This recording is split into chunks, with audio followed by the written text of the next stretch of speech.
3 weeks. 21 days of silence, of doubt, of pretending everything still made sense. That was all it took for the world Harry thought he knew to begin quietly collapsing. Not with a confrontation, not with an argument, but with a detail so small, so ordinary that he almost missed it. Almost. Because sometimes the truth doesn't arrive like thunder. Sometimes it arrives like a whisper you can't unhear. It started with a photograph. Harry couldn't explain why he kept going back to it. The yacht photo from Croatia had already been everywhere for weeks, dissected, debated, dismissed.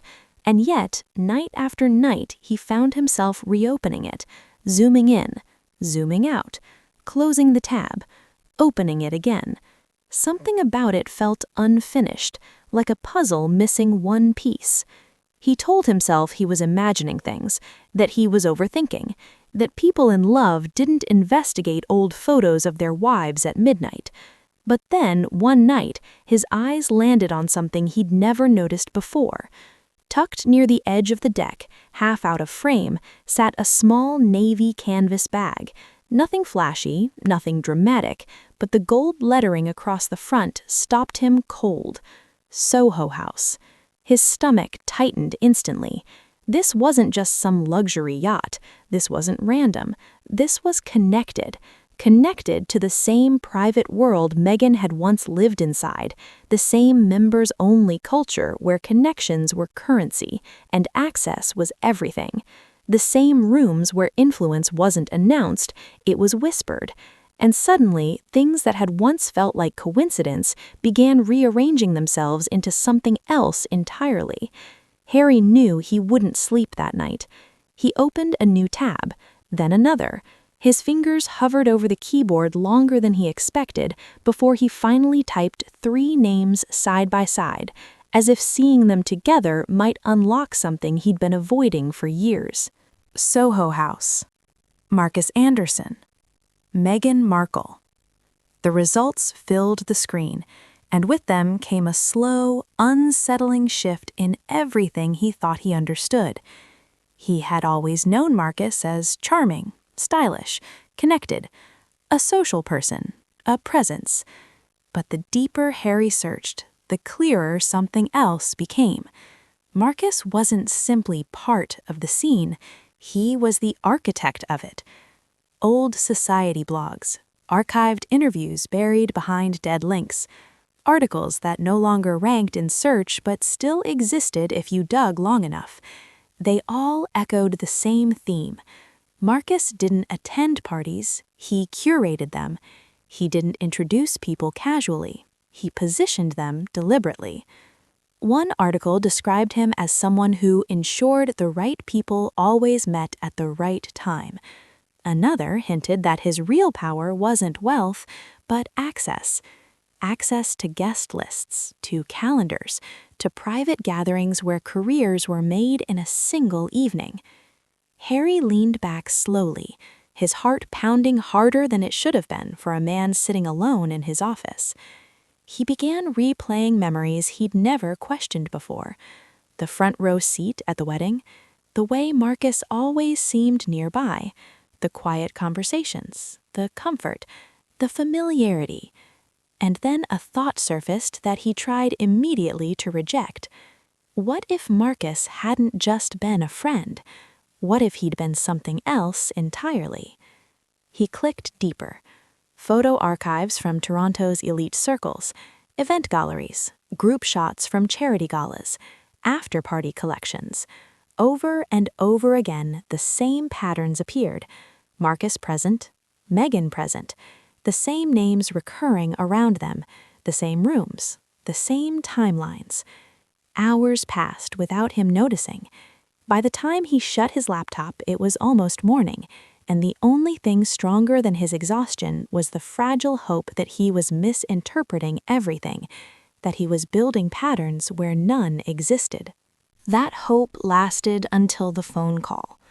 Late that night, long after the house had gone quiet, Harry reached out to someone he hadn't. That hope lasted until the phone call.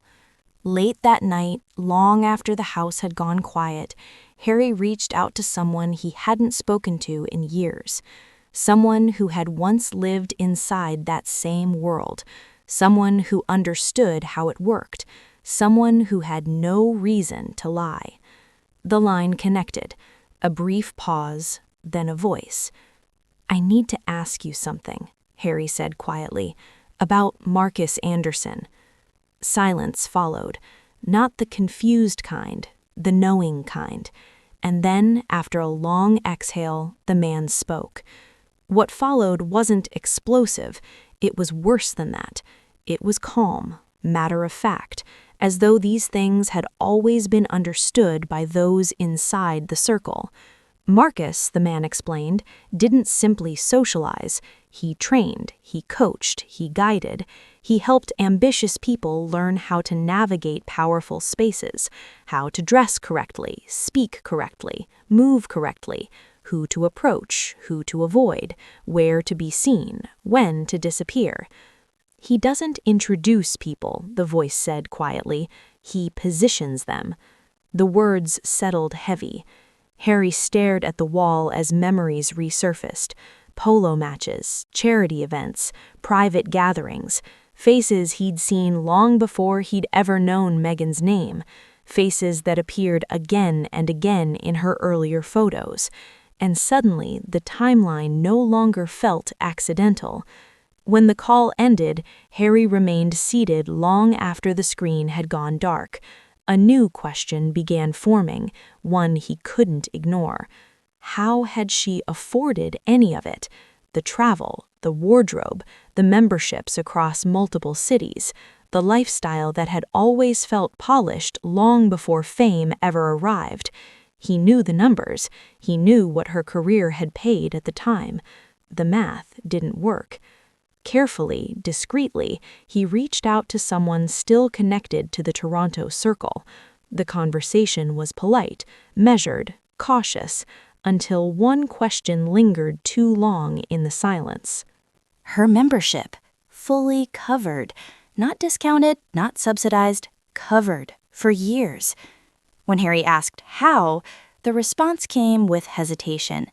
Some people ensure access for certain individuals. No further details were offered. None were needed. He began calculating quietly. Flights, hotels, events, styling, memberships, appearances. The total climbed faster than he expected, tens of thousands annually, far beyond what he knew she'd earned then. Someone had invested in her rise. And once he allowed himself to see that possibility, he couldn't unsee it.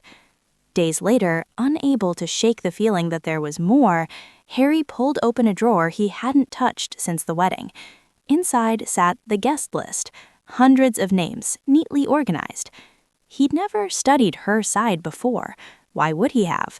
But now he did, and name after name felt familiar in a way that unsettled him.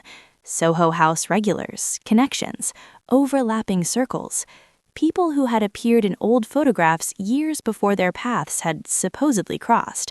He highlighted one, then another, then another. The list began to glow with connections he'd never recognized before. These weren't simply friends. They weren't random acquaintances. They were a network. And then he remembered a photo from the reception, a group standing together, smiling, relaxed, comfortable, as if witnessing the completion of something long in motion. A thought crossed his mind that he immediately wished hadn't.